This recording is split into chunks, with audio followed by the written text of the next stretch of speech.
Hello guys, cricket లో కేవలం batting చేసైనా సరే మ్యాచ్లు గెలవచ్చు అండ్ కేవలం బౌలింగ్ చేసైనా కూడా అపోనెంట్స్ ని డిస్ట్రాయ్ చేయొచ్చు. కానీ ట్రూ లెజెండ్స్ ఈ రెండు చేస్తారు. వారిని క్రికెటింగ్ టర్మ్స్ లో ది ఆల్ రౌండర్స్ అని అంటూ ఉంటాము. ఆల్ రౌండర్స్ రెండు రకాలు, బ్యాటింగ్ ఆల్ రౌండర్ మరియు బౌలింగ్ ఆల్ రౌండర్. అంటే వీళ్ళ మెయిన్ స్ట్రెంత్ ఏదో ఒకటి మాత్రమే ఉంటుంది. ఫర్ ఎగ్జాంపుల్, ఒక బ్యాటింగ్ ఆల్ రౌండర్ బ్యాటింగ్ బాగా చేయగలడు, బట్ బౌలింగ్ లో మాత్రం ఒక ఫోర్త్ సీమర్ గానో లేకపోతే ఒక పార్ట్ టైమర్ రోల్ లో ప్లే చేస్తూ ఉంటాడు. సేమ్ బౌలింగ్ ఆల్ రౌండర్ కూడా అంతే. ఇక ఈ రెండు కాక ఇంకో టైప్ వచ్చి ది జెన్యూన్ ఆల్ రౌండర్స్. వీళ్ళు బ్యాటింగ్ చేసినా సరే లేకపోతే బౌలింగ్ చేసినా సరే మ్యాచ్ యొక్క స్వరూపాన్ని మార్చేస్తూ ఉంటారు. ఇక బోత్ బ్యాటింగ్ అండ్ బౌలింగ్ లోనూ కాంట్రిబ్యూట్ చేశారు అంటే వాళ్ళ టీం యొక్క గెలుపుకి అంతకు మించిందంటూ ఏది అవసరం లేదు. సో ఇలా వాళ్ళ టీం ని ఎన్నోసార్లు గెలిపించి వాళ్ళకంటూ ఈ క్రికెట్ ప్రపంచంలో ప్రత్యేక స్థానాన్ని సంపాదించుకున్న 10 మంది గ్రేటెస్ట్ జెన్యూన్ ఆల్ రౌండర్స్ గురించి ఇప్పుడు తెలుసుకుందాం. మరి లేట్ చేయకుండా స్టార్ట్ చేసేద్దాం.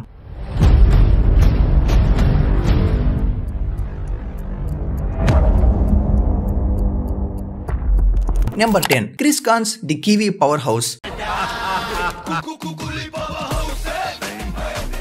ఈ పవర్ హౌస్ కాదు, క్రిస్ గాన్స్ న్యూజిలాండ్ కి చెందిన one of the underrated yet proven all rounder. తన ఫియర్లెస్ బ్యాటింగ్ అప్రోచ్ తో టెస్ట్ ఫార్మెట్ లో 3000 పైగా రన్స్ కొట్టాడు. అలానే 200 పైగా వికెట్లు కూడా తీశాడు. న్యూజిలాండ్ టీం గెలిచిన ఏకైక ఐసీసీ టైటిల్ అయిన 2000 సంవత్సరంలో జరిగిన ఛాంపియన్స్ ట్రోఫీలో కూడా ఫైనల్ మ్యాచ్ లో సెంచరీ చేసి నాట్అవుట్ గా నిలిచి న్యూజిలాండ్ కి ఫస్ట్ ఐసీసీ ట్రోఫీని అందించాడు. ఇక ఓడిఐస్ లో అయితే దాదాపు 5000 పరుగులతో పాటు 200 వికెట్లు కూడా క్రిస్ గాన్స్ ఖాతాలోనే. Number 9, Shakib Al Hasan, Bangladesh crown jewel. Bangladesh produce చేసిన ది బెస్ట్ క్రికెటర్. తన కన్సిస్టెంట్ అండ్ యాక్యురసీ బౌలింగ్ తో 700 పైగా ఇంటర్నేషనల్ వికెట్స్ తీశాడు. అలానే తన aggressive and wide range of shots తో టెస్ట్ ఫార్మేట్ లో 4500 పైగా రన్స్, ఇక ఓడిఎల్ అయితే 7000 పైగా రన్స్ స్కోర్ చేశాడు. అంతేకాదు T20 ఇంటర్నేషనల్స్ లో 2000 పైగా పరుగులు, ఇంకా 140 పైగా వికెట్లు కలిగిన ఏకైక ఆల్ రౌండర్ కూడా షకీబ్ అల్ హసన్ మాత్రమే. 2019 వరల్డ్ కప్ ఎడిషన్ లో అయితే ఏకంగా 600 పైగా రన్స్ స్కోర్ చేసి 11 వికెట్లు కూడా తీశాడు. ఆల్ రౌండర్ కేటగిరీలో 3 ఫార్మాట్స్ లో కూడా నెంబర్ 1 ర్యాంకింగ్ సాధించిన ఏకైక ప్లేయర్ కూడా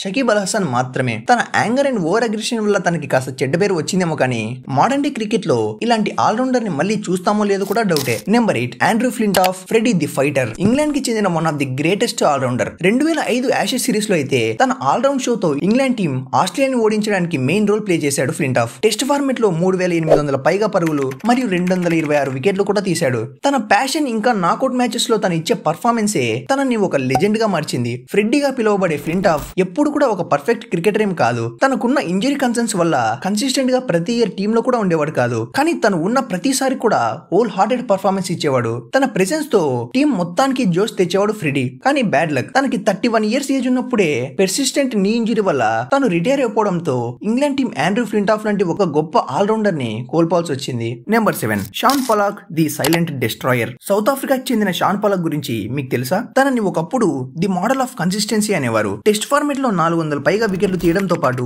దాదాపు 4000 పరుగులు కూడా స్కోర్ చేశాడు. అది కూడా most of the times number 9 లో బ్యాటింగ్ చేస్తూ. South Africa's rock solid all rounder అయిన షాన్ పొలాక్ దగ్గర ఫ్యాన్సీ ఫుట్ వర్క్ లేకపోతే వైడ్ రేంజ్ ఆఫ్ స్ట్రోక్స్ అనేవి ఉండేవి కావు. అయినా కానీ తన సింపుల్ యట్ ఎఫెక్టివ్ టెక్నిక్ తోనే అపోనెంట్స్ కి చుక్కలు చూపించేవాడు. ఇక తన పిన్ పాయింట్ యాక్యురసీ బౌలింగ్ అయితే ఎంతో మంది పెద్ద బ్యాట్స్మెన్ కూడా బలవక తప్పలేదు. Number 6, Richard Hadlee, the Kiwi king. Sir Richard Hadlee New Zealand కి చెందిన the best all rounder. Test format లో మొదటగా 400 వికెట్లు తీసిన బౌలర్ కూడా హ్యాడ్లీనే. బ్యాటింగ్ లో కూడా టీమ్ లోని ప్లేయర్స్ అంతా కొలాప్స్ అవుతున్న ఎన్నో సిచ్యువేషన్స్ లో నిలబడి ఎన్నో సార్లు ఒంటి చేత్తో మ్యాచ్ రిజల్ట్స్ నే మార్చేశాడు. ఎర్లీ 1980s టైంలో ఎప్పుడైతే న్యూజిలాండ్ టీం అంత డామినేటింగ్ సైడ్ కాదో అలాంటప్పుడు కూడా దాదాపు ఒక డికేడ్ పాటు తన టీం ని ముందుండి నడిపించాడు హ్యాడ్లే. 1985 లో అయితే ఆస్ట్రేలియాకి అగెనిస్ట్ గా ఒక టెస్ట్ మ్యాచ్ లో ఏకంగా 15 వికెట్లు తీసి ఆ జనరేషన్ మొత్తానికి ఇన్స్పిరేషన్ గా మారాడు. ఇప్పటికి కూడా న్యూజిలాండ్ క్రికెట్ బోర్డు ప్రతి ఇయర్ వాళ్ళ కంట్రీకి బాగా పర్ఫార్మ్ చేసిన ప్లేయర్స్ కి సర్ రిచర్డ్ హ్యాడ్లే పేరు మీద ఉన్న మెడల్ ని అందిస్తూ ఉంటుంది. Number 5, Ian Botham, the game changer. Test format లో 5200 పరుగులు,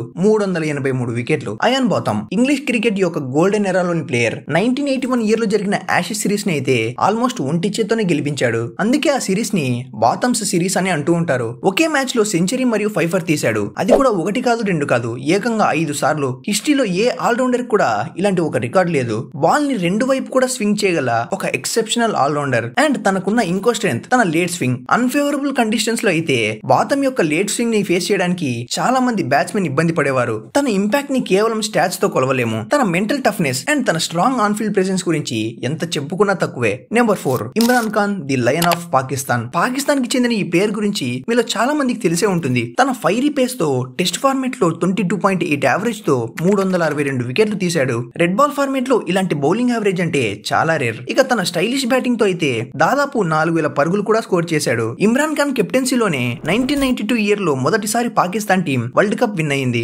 కేవలం తను ఆడిన 75 టెస్ట్ మ్యాచెస్ లోనే 3000 పరుగులు స్కోర్ చేయడంతో పాటు 300 వికెట్ ను కూడా తీసుకున్నాడు. అంతేకాదు టెస్ట్ క్రికెట్ లో యాజ్ ఎ కెప్టెన్ గా మోస్ట్ వికెట్స్ తీసిన ప్లేయర్ కూడా ఇమ్రాన్ ఖానే. Number 3 sir Garfield Sobers, the ultimate all rounder. Sir Garry Sobers West Indies కి ఆడిన ది బెస్ట్ ఆల్ రౌండర్. 8000 పైగా టెస్ట్ రన్స్, అది కూడా 57 యావరేజ్ తో. అలానే 235 టెస్ట్ వికెట్స్ కూడా. గ్యారీ సోబర్స్ చేయలేదంటూ ఏదీ లేదు. తను బ్యాటింగ్ చేయగలడు, పేస్ బౌలింగ్ చేయగలడు, ఆఫ్ స్పిన్ వేయగలడు, అలాగే లెగ్ బ్రేక్ కూడా వేయగలడు. ఇక ఫీల్డింగ్ లో అయితే అప్పట్లో కొన్ని కొత్త స్టాండర్డ్స్ ని సెట్ చేశాడు. క్రికెట్ హిస్టరీలో 6 బాల్స్ కి 6 సిక్స్లు కొట్టిన మొదటి ప్లేయర్ కూడా సర్ గ్యారీ సోబర్సే. తన ఎక్సెప్షనల్ స్కిల్స్ అండ్ డెడికేషన్ వల్లే సర్ గార్ఫీల్డ్ సోబర్స్ ని ఒక లెజెండరీ ఫిగర్ గా ఈ క్రికెట్ ప్రపంచం ఎప్పటికీ గుర్తు పెట్టుకుంటుంది. Number 2 Kapil Dev, the Haryana hurricane. మన ఇండియన్ క్రికెట్ ఆశలకి ఊపిరి పోసిన మనిషి. 1983 వరల్డ్ కప్ హీరో. ఇండియా అంటే కేవలం టోర్నమెంట్స్ లో పార్టిసిపేట్ చేయడమే కాదు, టోర్నమెంట్స్ ని విన్ కూడా అవ్వగలదు అని ప్రూవ్ చేసిన ప్లేయర్. ఒక లీడర్ గా టీమిండియాని ఎన్నో సార్లు ఒంటి చేత్తో గెలిపించాడు.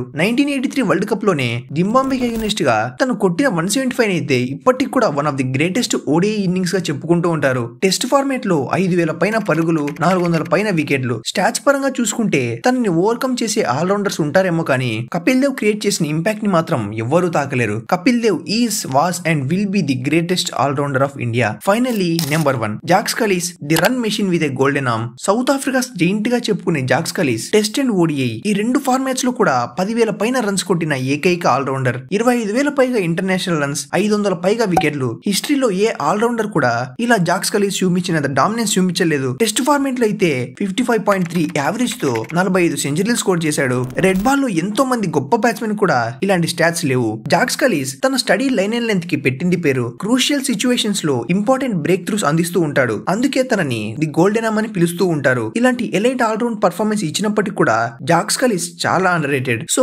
That's it guys. Bat or ball దేంతో అయినా సరే మ్యాచ్లు గెలిపించే టాప్ 10 గ్రేటెస్ట్ ఆల్రౌండర్స్ వీళ్ళే. ఇంకా Vinod Mankad, Keith Miller and modern day లో కూడా జడేజా, హార్దిక్ పాండ్యా, బెన్ స్టోక్స్ లాంటి జెన్యూన్ ఆల్రౌండర్స్ ఎంతో మంది ఉన్నారు. కానీ వాళ్ళు ఓవర్సీస్ లో చూపించిన ఇంపాక్ట్, ఎక్కువగా ఆడిన లేకపోతే ఇప్పుడు ఆడుతున్న ఫార్మాట్స్, ఇంకా వాళ్ళ లాంగ్విటీ, ఇవన్నీ బేస్ చేసుకుని మాత్రమే ఈ లిస్ట్ ని ప్రిపేర్ చేయడం జరిగింది. ఈ లిస్ట్ లో మీ ఫేవరెట్ ప్లేయర్ ఎవరో కమెంట్ చేయండి. ఒకవేళ మీకు ఇష్టమైన ఆల్రౌండర్ ఈ లిస్ట్ లో లేకపోతే వాళ్ళని టాప్ 10 లో ఎవరితో రీప్లేస్ చేస్తారు? మీరు ఇంతవరకు వీడియోని చూసారా అంటే మీకు నచ్చిందని అనుకుంటున్నాను. సో లైక్ చేసి ఛానల్ ని సబ్స్క్రైబ్ చేసుకోవడం మాత్రం మర్చిపోవద్దు. Thank you.